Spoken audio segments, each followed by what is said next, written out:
நாம தான் எல்லா தொகுதியும் வெல்ல போறோம்னு தெரிஞ்சுக்கிட்டே பழனிசாமி இப்ப என்ன கேட்கிறாரு? மத்திய அரசுல 14 வருஷம் இருந்தீங்களே திமுக என்ன சாதிச்சதுன்னு கேட்கிறாரு. பல முறை இதற்கு நான் பதில் சொல்லியிருக்கேன். முதல்ல பழனிசாமி அவர்களுக்கு பணியோடு கேட்கிறேன், காலையில் எழுந்திரிச்சோன்னா பத்திரிகையை படிங்க. பழனிசாமியால எந்த சாதனையாவது சொல்ல முடியும்? இப்போ ஒன்றியத்தில் ஆட்சி இருக்கும் போதெல்லாம் அதிமுக ரெண்டே காரியங்களை தான் செய்யும்.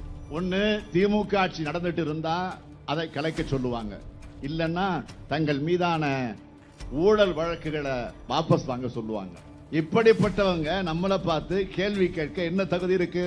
தினமும் அமாவாசை எப்பன்னு கேலண்டரை பார்க்கிற அரசியல் அமாவாசையான பழனிசாமி என்ன உளறிட்டு இருக்காரு? அவர் உளறாரு, ஸ்டாலின் பிரதமர் கனவுல இருக்கிறாரு, அதுக்கு வழி இல்லைன்னு உளறிட்டு இருக்காரு. பழனிசாமி அவர்களே, திமுக